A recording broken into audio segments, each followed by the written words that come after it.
The views, comments, and opinions of the following program do not necessarily reflect those of Morris Media Studios, MorrisMediaLive.com, or its affiliates. Listener discretion is advised.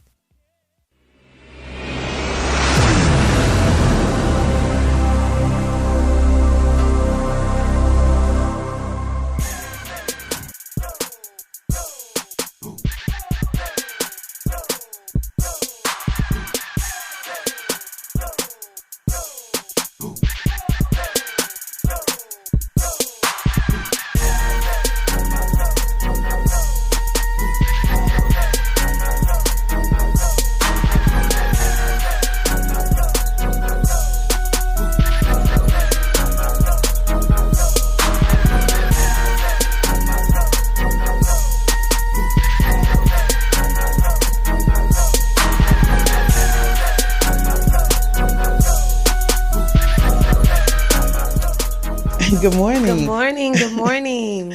Live at Morris Media Studios With Brenda and KhadijaH, Next Level Convo. Thanks for tuning in, guys. It's Friday. It's Friday.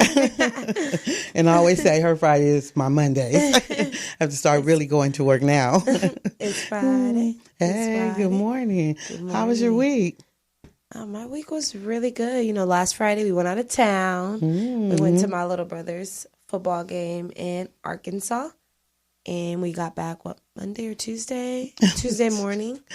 And it was great. It was a great experience. We were in Dallas. Oh, wow. We had a great time. Yes, just meeting so many different people, the environment. You know, I'm always amazed when I go to Arkansas because it's literally the middle of nowhere compared to, but the people are extremely different. So I think that makes a difference. No, very sweet. It's always nice meeting new people, talking to them, learning from their experiences, seeing how they live compared to us is, definitely a big difference. And we also went to Dallas. Oh, I love Dallas. I definitely have to go back again. I enjoy going to Dallas every time. No, we had a special trip this time to Dallas. Yes. We had an opportunity to stop at one of my girlfriend's house on the way back coming home. After the trip, we were traveling back home and we stopped at my girlfriend's house. Yeah. And we're not even going to say red carpet, we'll say royal purple carpet of royalty color, because she definitely rolled out the red carpet for us. She definitely made us feel at home, and we just had a fantastic time. That Southern hospitality was definitely there. That's exactly how I felt. When they say Southern hospitality, her picture should be there. Because it was, like she said, it was royal treatment. Her family, so accepting, so kind, generous. And it was really good. That's why I'm going back to visit her. Okay. Now, and I want to say, definitely she's been talking about going back. Okay. So I know that she had an awesome time. But The other thing was that she prepared a meal for us that was just unbelievable. And when you say you need no sauce to eat that meat that she prepared, she's telling the absolute truth. It was absolutely delicious. We had brisket. Well, we have the vegetarian over here. So unfortunately, I wasn't able to dibble and dabble in this feast that she prepared. But the way my family was quiet, they didn't answer any calls, any texts. I could definitely tell that they were enjoying it. And if I did eat meat, I would have tried it. The smell was, oh my God, the smell was so great. It was tempting. No, it was awesome. Very tempting. The food was delicious. And we absolutely did not even need the sauce, which is true, like totally true. But I told them, I was like, I'm going to try it there. We don't want you to get sick. I'm like, I might just test it out. No, nobody wanted to give her any extra, okay? No, but it's really, really good. No, it was delicious. And she did have a sauce that she created herself, a homemade sauce that actually two of my sons brought a bottle of it back home with them, okay? I don't know how she got that past us, okay? But both of my boys, when they came back, they had each had a bottle of that sauce, okay? But you didn't need it, but it just adds extra flavor to it. But the food was absolutely wonderful. It was really good, and she opened up her house and just let us. And when we were out there, we did get caught in a tornado. And it was funny because, I ended up going to a restaurant, and 10 minutes later, we went back to that restaurant, and the door was blown off the restaurant. So, the tornado had hit, went right through.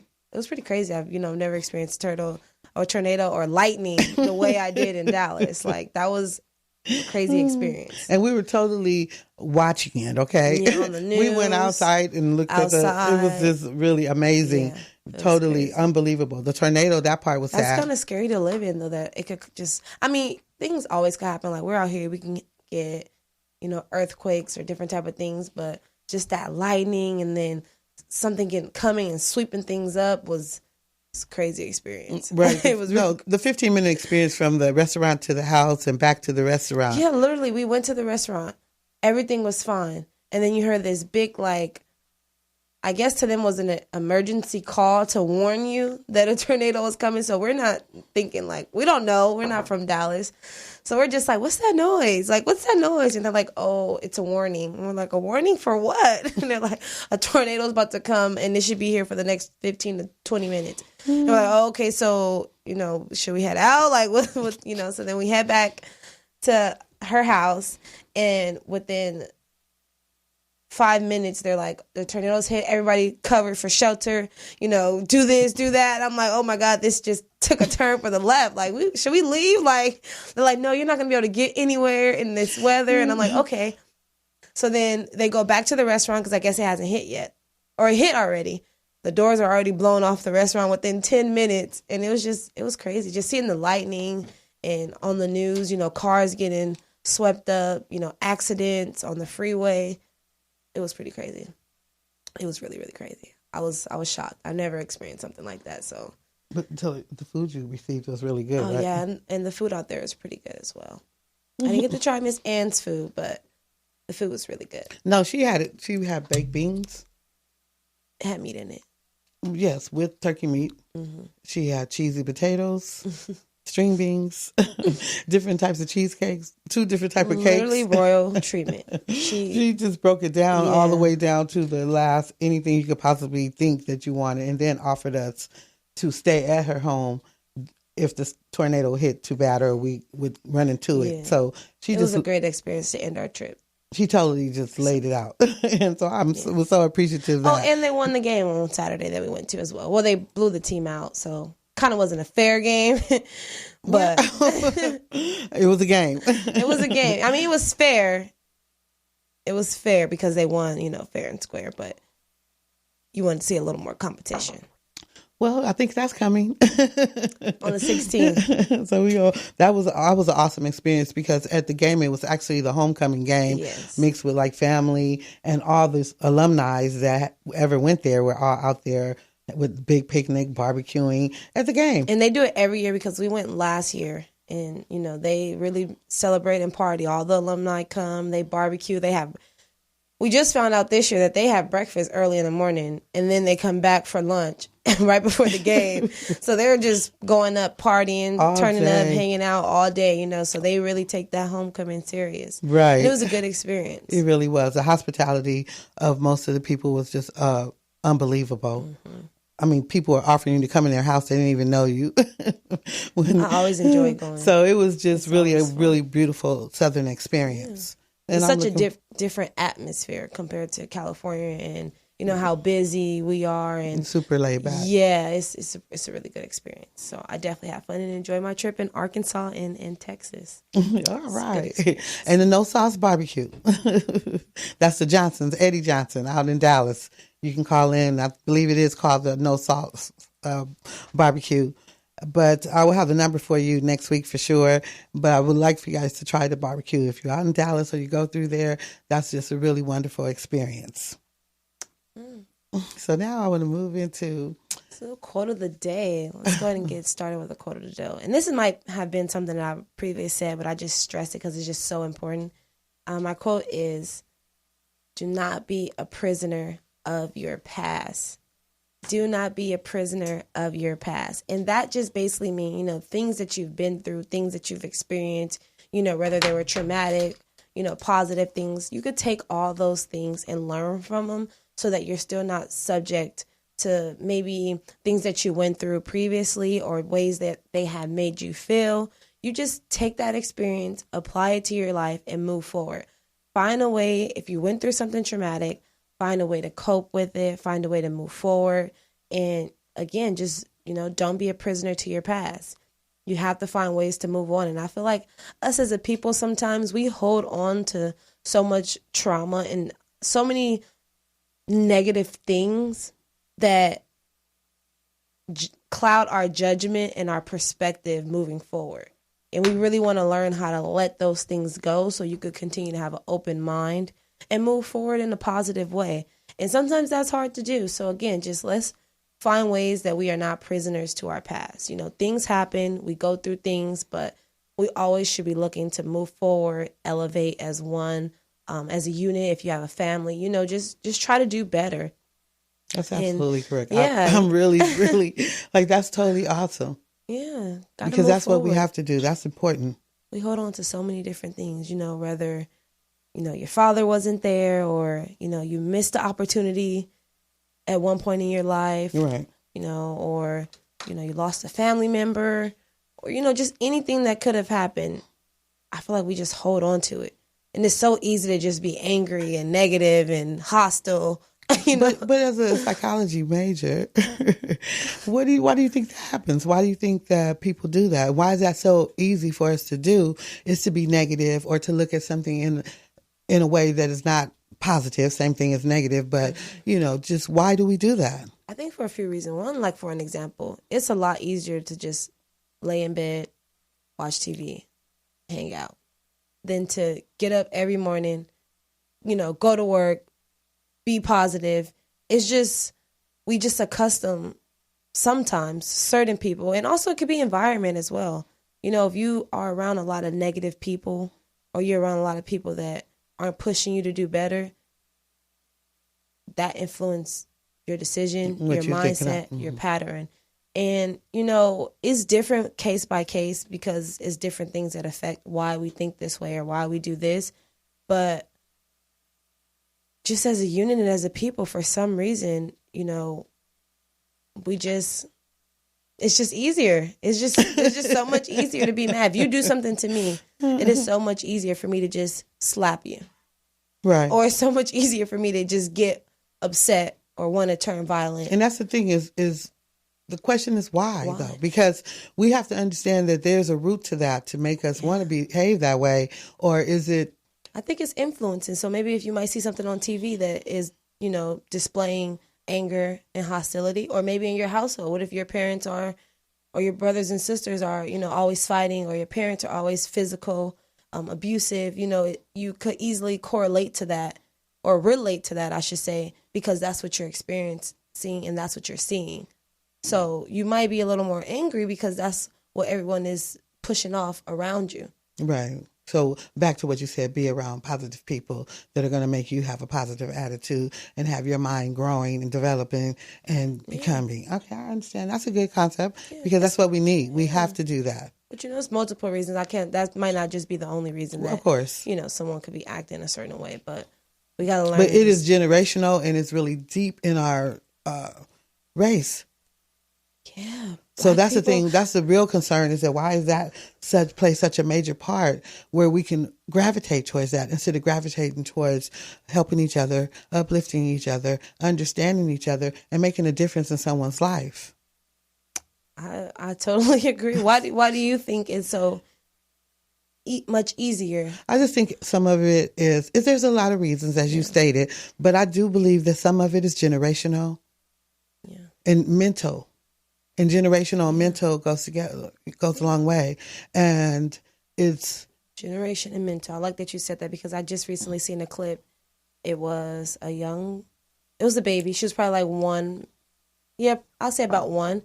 And the father was holding her. And now it wasn't displayed if this was the mother in the picture or maybe a stepmother or a father's girlfriend. I'm not sure. And the woman stepped in and she gave the father a kiss on the cheek, and the baby just smacked her and pulled her hair. And right then and there, to me, that just displayed as a young age of how we hate each other, even though it was just a baby and she was that young. Was real deep though. But it just, you know, just the instinct to just automatically smack the lady and just snatch her hair. The baby did that. The baby. So that just shows already. I'm not sure if it's building up hate or anger, frustration, jealousy, yes. To see the woman kiss her father, right? Okay. Or, just a lot of different things that triggered the baby to do that. And that just shows at a young age right then and there, it should be love. It should be kind, it could have been different actions. So is it what the baby's around, that cause No, that? I understand that. It's generational. Like, as I said, it's mental and generational. And then it could be systematic. We could throw that in there. We always can utilize that because it's a systematic way that children are being raised in households. And depending on what your financial status is, depends on what you actually see as a child.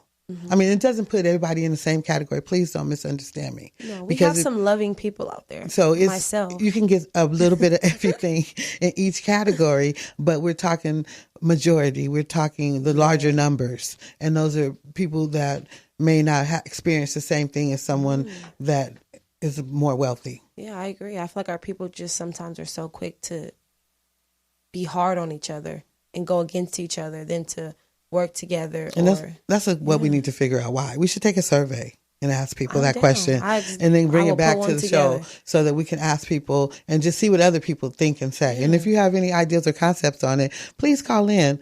We always ready for a listener at 323-293-3375. Morris Media Studios Live. You can call in and let us hear your perspective because it's important that we start at least a dialogue about what is the problem to get a solution on that situation. Like you said, we could just tackle one thing at a time. It's so many. Even us just talking about this reminds me of a time. I remember I walked into a courtroom and it was a black clerk and I didn't have court that day, but I had some matters that I needed to handle and I wanted to take care of them. And, usually the court always sets their way of how they want to do things, which I understand, procedure, protocol for all different types of establishment. But you guys are making way too much money and doing way too much for me not to be able to come in here and handle my business, regardless if I missed a day or whatever the case was. And the black clerk was the meanest. She was so rude. She didn't want them to help me. And it was just crazy. Where'd that come from? You just walked in and did you observe her doing other people? Was it just something singular or was it her behavior, period? Like, what was going on? Prior to the day that I went in there to handle my matters, which I wasn't on calendar for, but I was going in that week and the week before, and I was observing the courtroom. So I could figure out how to address my matter as how it could help me and how would I be able to handle it so I can take care of it. So I was in there observing, watching the courtroom, and I didn't really see her speaking out too much or speaking up. She was, very quiet, just not really doing much, So then as I was coming in, the assistant clerk happened to see me. She's like, weren't you here last week? One day she saw me and she's like, weren't you here last week? And she was Hispanic. And I was like, yeah. And then I was like, I actually want to, handle some things. And then, she gave me a few tips and said, hey, this is what you could do. You could either come back, this day, or you could write a letter, or, she told me a few different things. And I was like, okay, thank you. I appreciate that. Gave me her name and everything. So then finally when I came back, she was very nice to me, the Hispanic assistant clerk. And then the black clerk. So the judge was like, she was ending her session and said, was there anything else, any other matters? I stood up and said, yes, I would like to talk about a matter. I wasn't on calendar again. And she said, okay, we're going to take a recess. And when I come back, we could talk about it. The black lady stands up. You are not on calendar. You can't just walk in here, think you're going to smile and get your way. And I was like, I'm sorry. I smile because I'm happy. Oh. And she just was like, well, it's a certain way you have to do things. And you just can't come in here thinking we just going to do it however you want. I was like, oh my God, I totally understand. And I just killed her with kindness. Right. But she was not happy that I came and wanted to utilize the right. Yeah, wanted to get something done. And she was very aggressive. Okay, rude. but the other side of that, let's go with the other side of that. The norm is to be on calendar. Mm-hmm. Okay, so that's the norm. And that's what the system is accustomed to. And when I talk about systematic, this is a part of that systematic situation. She's used to people coming in there, being on calendar, doing what they do and shut it, and just, it's over, shut it down. But here was an individual that stepped out of that out of that box and did something different. And she was not ready for that. So you threw her off, although you had the right to do that.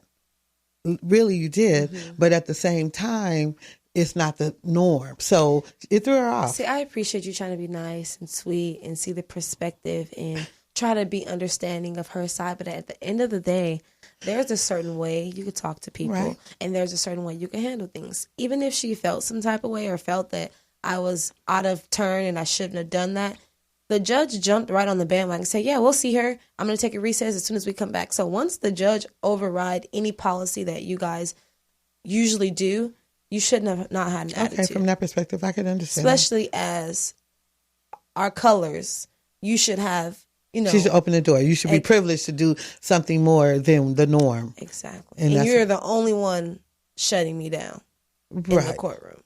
Okay, and I get it. I understand exactly. So where's the unity? But let's work together. That mindset may not be in her, or she might have thought that she was really doing her job or being big stuff. Like, who does she think she is? Like she said. Mm-hmm. So, but like you said, which killed everything was once the judge said that I will see you after lunch or whatever it was, then everything else was irrelevant. And that's exactly why I didn't get an attitude. I didn't get mad because I was already handling what I needed and I got the answer that I needed. So it was no need for me to be mean, rude, or say anything back, but smile and say, oh, I'm smiling because I'm happy. Exactly. She was offended that I was smiling. Wow. Don't even make me go back to, don't even make me go. I've seen her since then, but she was that day. Yes. She was offended. She was offended. Well, I told you, it was out the norm. And she was not expecting that. She wasn't expecting you to be off the calendar. And she wasn't expecting for you to come back with with I'm happy situation. But that's where the growth needs to come in at. That's where the development and transformation needs to come in at. And that's where if you know better like you did, then you must do better. Because that's only showing someone what your real character is. What I'm realizing when they talk about character, I'm truly realizing that your character, it really exemplifies itself when you're in a situation that's not comfortable for you. Your character, that's who you really are. How you respond and handle that situation, that describes to me what your character really is. And it takes a lot to get into a character that can say, you know what, I need to go to my higher self, because we all have a higher self. And that's what I did in that moment. Because of course initially I was like, oh my gosh, she's being rude. Definitely, that was offensive. But it was a lot harder to just smile and say, it's okay, you know what? I already have what I need. It's no point. But like you said, I had to go to a higher self. Exactly. A higher positive self. And realize that it was not worth, going back and forth with her. But that was just my whole point of, like you said, what we were saying. Why not work together? Or even the baby, for the instant. Why is it built up hate and jealousy and no unity amongst us? I think we have to deal with reprogramming. We have to reprogram our minds. Relearn. Yes, we have to reprogram what we already have said that is acceptable to us, which is treating each other in a manner that is unacceptable. We've already accepted it, though. You know what I mean? Mm-hmm. So at the end of the day, it is considered reprogramming if there's going to be a solution, and if we want to change things, part of that change would have to be reprogramming, restructuring our minds, our thoughts, how we view each other and how we view ourselves. Mm-hmm. If you can view yourself in a particular way, then you can definitely view somebody else in the same positive way that you view yourself.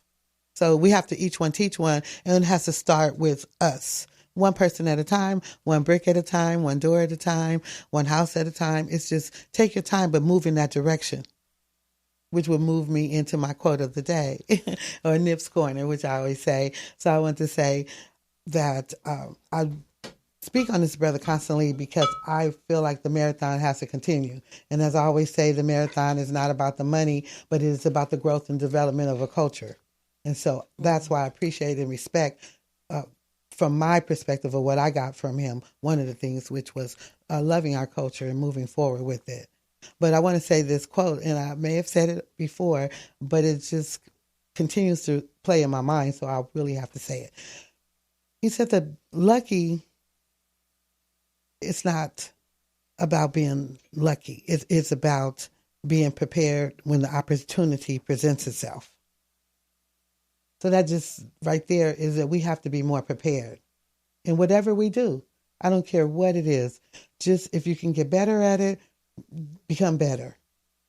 Be prepared, because the opportunity can come at any moment. And if you're not prepared, then you won't be ready to receive the opportunity. So that means in order to get prepared, we have to back to the reprogramming. I'm just suggesting that we all read a little bit more, understand a little bit more, have a little bit more patience with self first and then others. That will help us grow as a collective, just working on self. And it's not always easy, but it's a challenge, but it's something that we have to do in order to become a collective one. Same accord, same mindset. You have to start putting positive things in your mind. And whatever you're striving to do in this society right now at this moment in time, continue to work on it and be ready. So when the opportunity does present itself, you are ready. And that saves a lot of time. It saves, a lot of time. Is just being prepared. So that means in order to be prepared, you have to have an idea of what you're preparing for. Mm-hmm. So once you know what you're preparing for, now we are moving forward. And that's all we should be doing, moving forward each and every day, doing all we can and making sure that we can leave some kind of knowledge and information for the generations that is coming up behind us. Set an example. It is never too late. Like you said, be prepared. And when you're prepared, you're able to show how great you truly are. Mm-hmm. And that's what he said. It's not luck. Just be prepared for the opportunity when it presents itself. So I want to say big up to Nip for that, because it is so true and it's so valuable in our lives. And it's not really complicated at all. Really simple stuff. We complicate things. I know. That's my whole thing. I really Everything. I am so with you on that. Career, relationship.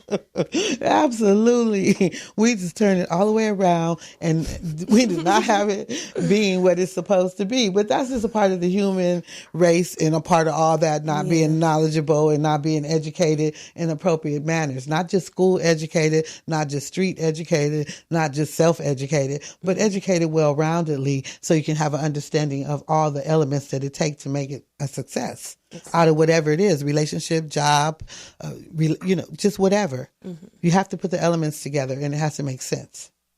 So that's what I'm thinking. So I love it. I love it. Being prepared. Yeah. And you don't really realize that how much more you can do. I did not to test myself.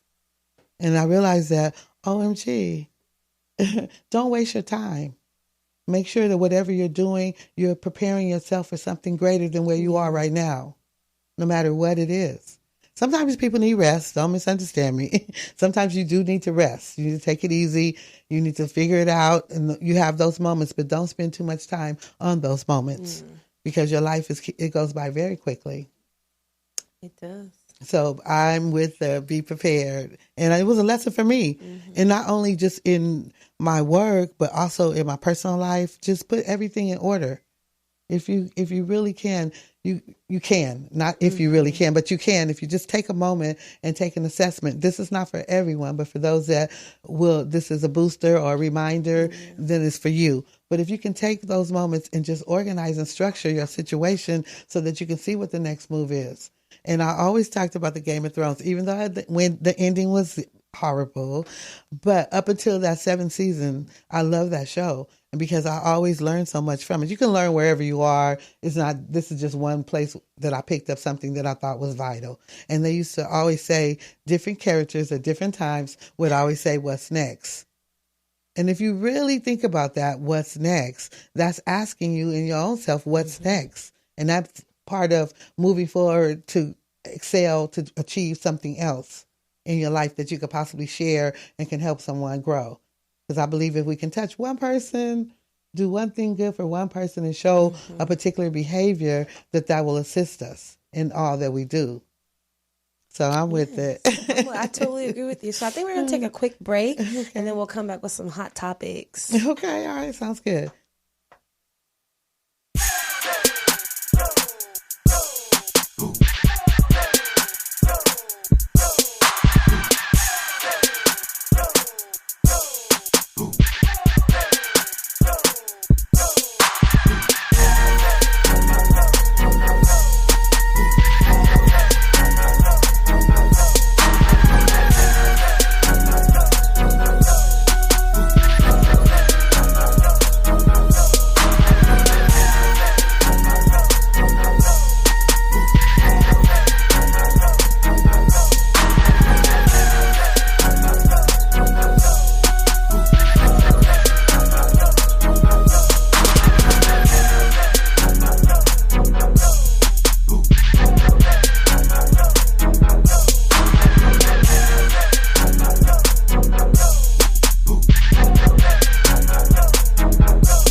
welcome back. Welcome back. Welcome back. Morris Media Studio Live.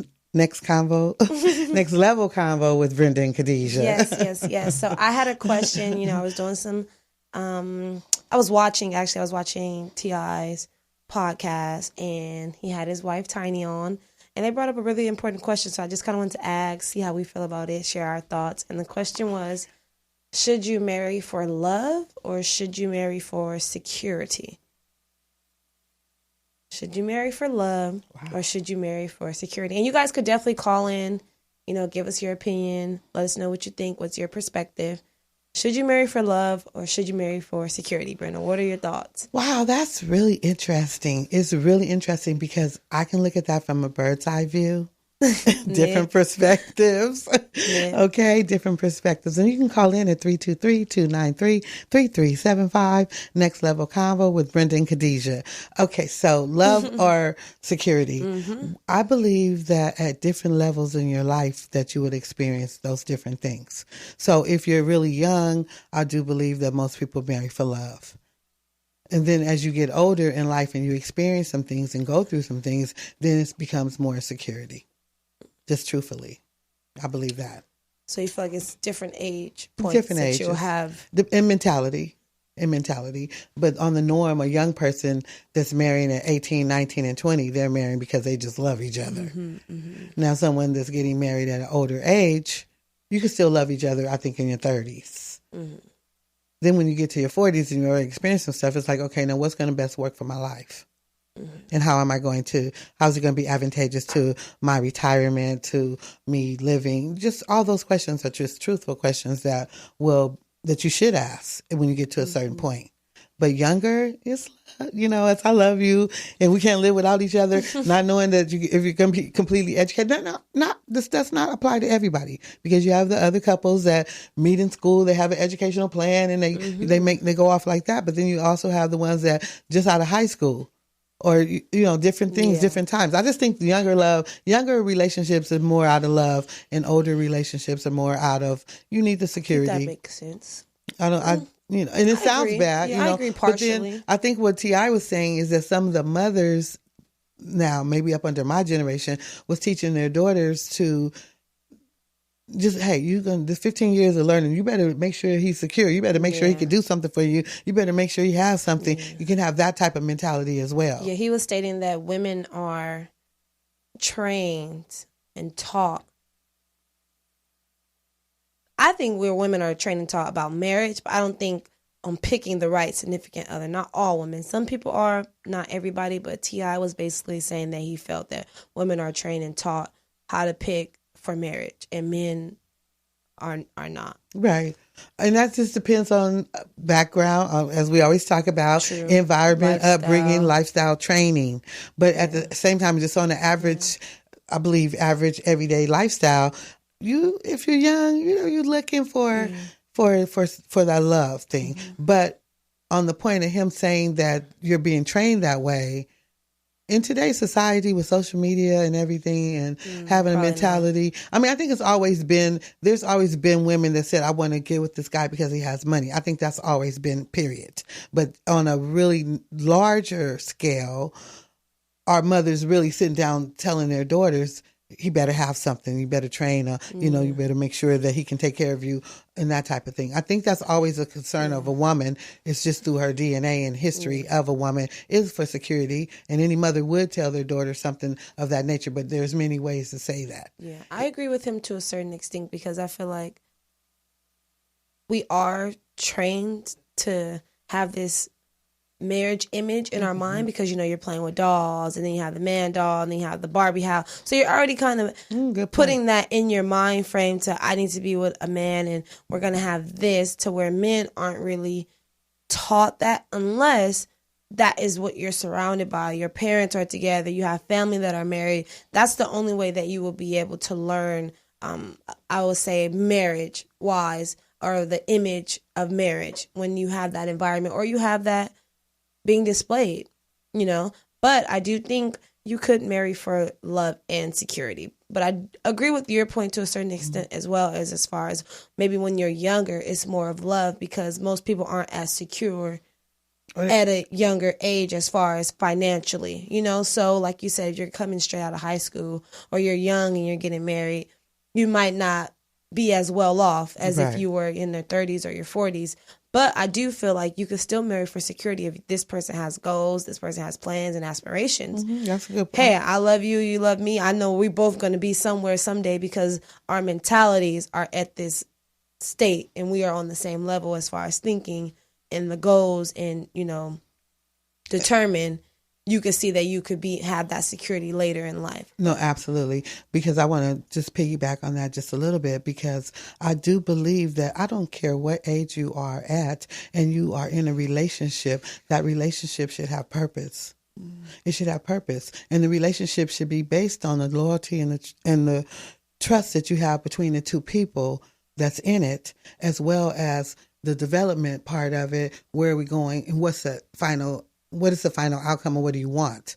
But they say that women think further or think more on that level, as you were speaking about the Barbie dollhouse and training at a very early age, than men think like that. But I'm thinking a relationship at this point in the journey that I've been on in my life. I'm understanding that the relationship should be based on whatever age you're at, on trust, on love, patience, understanding each other, making sure that you have a goal and a plan, and what is the outcome. I mean, we know the ultimate plan is whatever you believe has the power.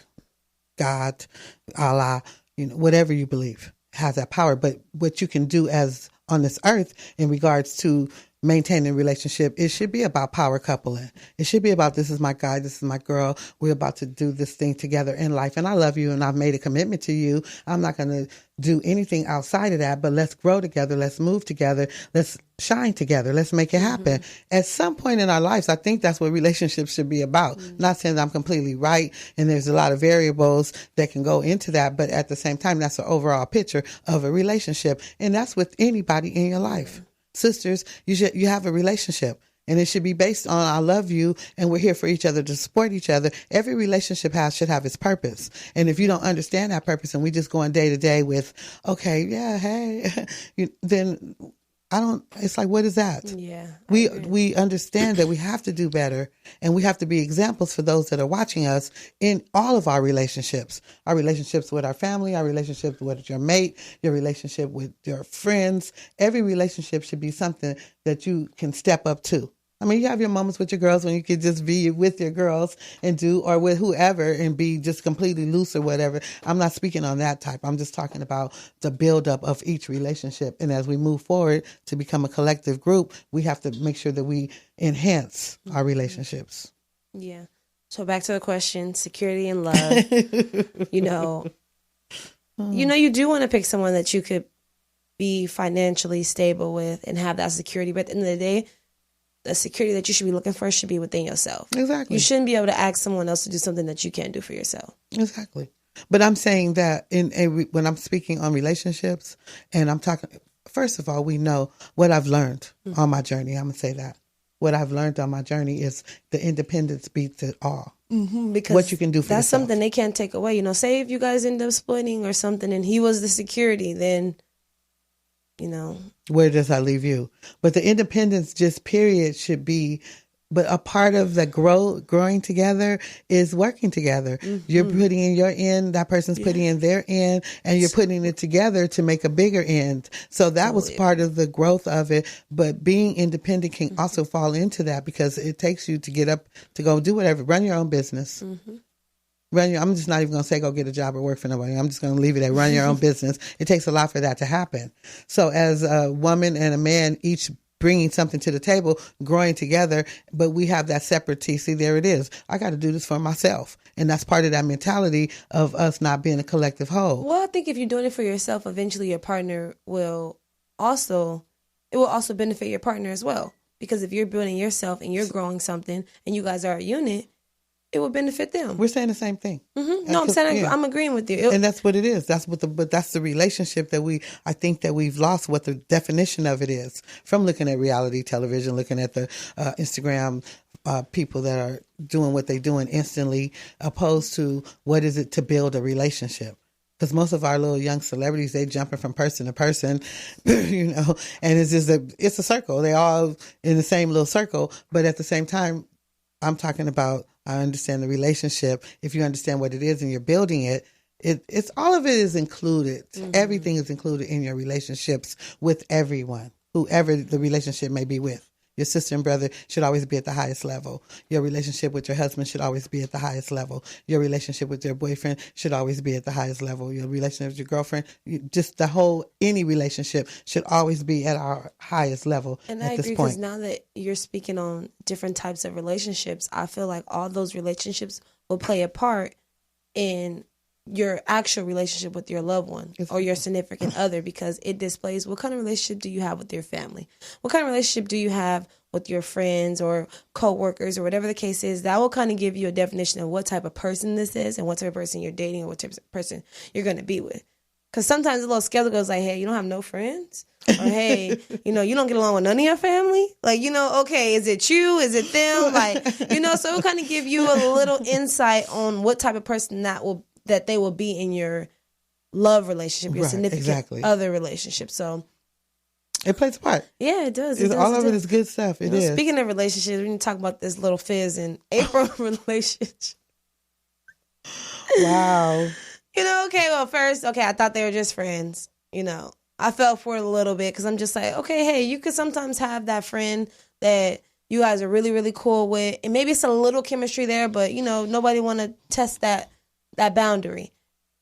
The boundary has been tested. Okay. It definitely has been tested. And I thought, okay, friends was one thing, but now just in a whole blatant relationship, it's just too many men and women out here to be with your band member baby mother. It's not even like an ex-girlfriend. It's a baby mother. Okay, but okay, bird's eye view. Looking at it, she goes with a nice, polite perspective. Let's get insight on both sides. No, I'm just kidding. And that's a great thing that you can do. It's true. But it's okay. And it's unacceptable. No, I'm kidding. To some, okay? I hear you. But no, I'm just saying from the other perspective, it goes back to, I think all this ties into environment, the people that you're affiliated with, and that circle. Each of us have our circle of friends that we travel in, and those have no homegirls.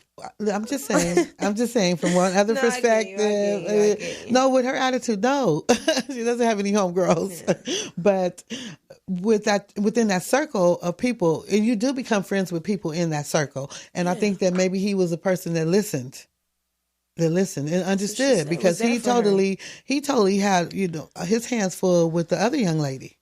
His baby mother. Yes. So I think they both came from a perspective of understanding that I can't believe this is happening, or this is how it turned out. And that friendship just developed into a little bit more than what it should have. And now I'm not saying that's correct or that that's acceptable. I'm just saying that I see there is room for understanding.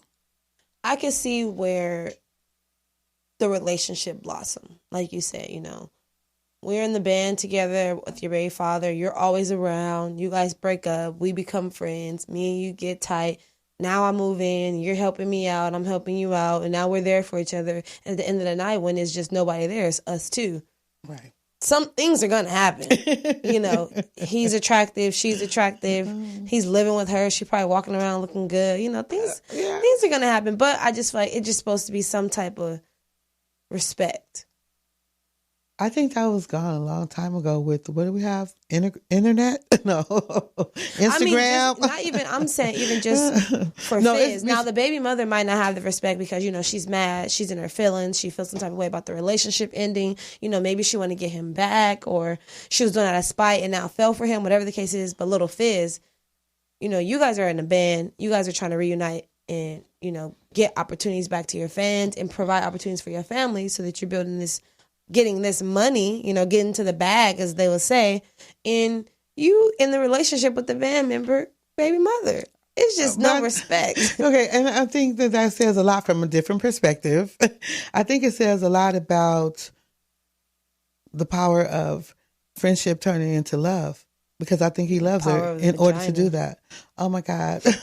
Well, that could be a part of it, but I think it's the power of love. However he got there, whatever route he took to get to loving this April, he's there, and nothing was more important than that to him at that moment.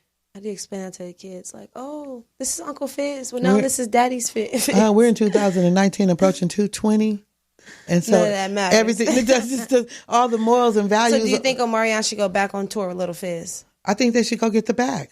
You're not in your feelings. You didn't want her. So at that point, what's your problem? You got kids by her. I know, but still, you didn't want her. Your children, the reason, if you're going to use the reason of him. But we don't know why they broke up. I know, but I'm saying, I'm going to say this. Maybe she was cheating on him. Maybe. I'm just going to say this. If you're going to use the reason that they have children together as a strong point, I understand and respect that. But then that's something that he should have understood before he chose to have children with her, and understand that as a father, it's not about being selfish. And in any other relationship, it's not about being selfish. They couldn't get along. You need to work it out. If you were that deep about your children, you should have had yourself in counseling. You should have did everything you could to make sure that your relationship worked. Well, he didn't want to be with her no more. Exactly. And if, say if he's, well, we don't really know the full circumstances, but I'm saying, say if he was like, hey, it's not going to work, but I want to have a great relationship with you, and she's still in her feelings. At some point, he can't really control what she's doing and what she's going to say. But at the end of the day, I could protect myself and my energy. And if I feel this is, regardless about the money, if this is going to be a toxic environment, that you're coming on the road with us, sleeping with my band member, and we have kids together, I just like that's just a little too close. It could be, home. But I think this life is about growth, development, transforming, and changing. So he's the only one that needs to grow. No, but I'm saying that if one of them, I didn't choose either one, but I'm saying that because because we're speaking on him, I'm going to use him. It's growth.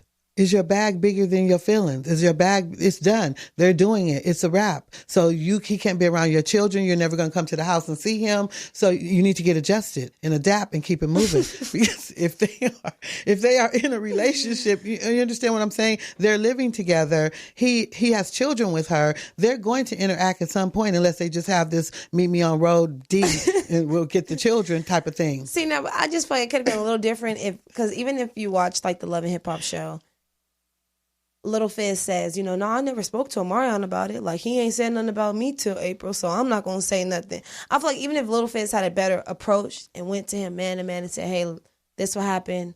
Me and April, it's an expectation. I know there's an expectation. Well, no, I'm just saying this is just for me. This is what determines if I'm going to go to my higher self or if I'm going to be petty. In which we all should not be petty, but hey, we're human. Things happen. And in this particular situation, if Little Fizz would have came and stepped to Omarion as a man and said, hey, I'm feeling your baby mama, I would just want to let you know that it is going to be some type of relationship. I could respect that and say, hey, it's nothing I could do. You guys are in love. Let's move forward and let's get the bag at the end of the day because it's going to provide for my kids and yours. Boom. That's cool. The way he went about it, they lying, sneaking, and she's talking about, take me to court, but I'm with you now, and you guys going the messy way, then I'm going to be petty. I'm Omarion. I'm stopping the bag. I'm going on tour by myself. Okay, that's understandable too. There's choices involved right there. But here is the thing I'm saying. However they did it, petty or whatever it is, the final result is that the two of them are together. And if Omarion is the individual that can make this choice, go to your higher self and keep moving, because at the end of the day, they're still together. Now, what they did, the way they did it, it was ridiculous. But we don't know if that was storyline to keep the show moving. So, I do feel like, or if they had already known before that behind the scenes, and then they just brought it out to the public, and he was already aware of what was happening. That's what I think really happened. But at the end of the day, it's television. Everybody watches it or whatever. It's entertaining. It's entertaining to some. So here's the thing, Omarion, Fizz, you guys go sit down and talk it out man to man. And I want to say this about you saying Fizz should have went to him. But once Omarion was aware of it, then if he was such a big man, he should have walked over there. What would be the difference? We don't know what happened because he's not on the show. Yeah, but what would be the difference of him going to address the issue? And then if he had addressed it, we would never would have heard Lil Fizz say, he haven't talked to me or I haven't spoken with him. But all that's ridiculous. Well, you're sleeping with somebody's baby mother. and just don't even like let's hash it. Let's make sure everything's good on this. We can't even talk on some normal stuff. So how do you expect something complicated? But yeah, super funny. I think it could be storyline, but at the end of the day, it is entertaining because I'm so entertained by Ray J and Princess. I don't get to watch it. I really like to Princess, see clips. and Ray J is hilarious. I get to see clips here and there, but I was just like not understanding. He's so dramatic and funny for no reason. Like I think he entertains himself. Like he enjoys just being over the top. Like he just enjoys his conversation, every little thing. He's just Ray J is so dramatic. And then Princess, she is more serious, and if she planned I think it was a photo shoot, but it was supposed to be for the reveal of their second baby. And she, told Ray J to wear certain clothes so they could take family pictures, and then they were going to reveal it. Of course, he came in red. He was supposed to wear white and jean. He came in red, black checkered shirt with some red boxers, some black jeans, was late. And she was just like, really, Ray J? Like, I laid out clothes for you. I picked clothes for you. I bought clothes for you to wear specifically for this. Well, she should have brought them to the shoot. You at home, you late. You get dressed and bring your butt here. But anyways, so he's like, well, I had on red drawers and I needed something to match my red drawers. So I wore, and I think for her it was just the inconsiderateness. Yes. And, I'm already maybe emotional or already. Yes, she's pregnant. She's emotional. Pregnant, yeah, definitely emotional. So I felt like, she just felt like he wasn't being considerate enough. And then he came to the show all late and was like, we got all the balloons here. You happy? Smacking the balloons, throwing the bears, and just acting all wild for no reason. Funny, entertaining. And, she just stormed off. And then afterwards, he's like, oh, my God, I just realized this was supposed to be the family photo shoot. Oh, I didn't messed up. Like, but it's just dramatic. It's funny. Totally scripted. Definitely scripted, dramatic, but it's funny, of course, entertaining. But because she actually, wooed her way and she made it happen. I like her though. I like Princess. Okay, so do you think they married for love? Or do you think Princess married for, I want to continue to be the princess? I think a little bit of both. Okay. All right. I think sometimes you can get both, like Tiny said. Yeah, I like that answer though. Honestly. She said I actually was able to get both because I loved him and, they both had a career. So she has security as well. Okay, so that was a good one. I like that, where you can do it for both because that's just being open and truthful and honest about what this life, what you want out of this life, actually. Yeah, I agree. So awesome. And I think before we close out, I wanted to talk about one more story. Was Kim Kardashian helping Reed. He was charged with murder in 1996, I'm sorry. I think it was 1996. And he's supposed to be executed November 20th of this year. And she believes that he's innocent. Well, I think that through some of the articles that have been printed, it shows that he's innocent. Yeah. No, they didn't do the DNA on the weapon. They said the forensic, different evidence don't match up. Wow. But the fact that he could just still be executed is really, really crazy. So I think her position in that is let's find the reason how to stop the execution and bring that up to help save this man's life. And I truly applaud her for that because, from the sex tape to the show, all the different... Her journey.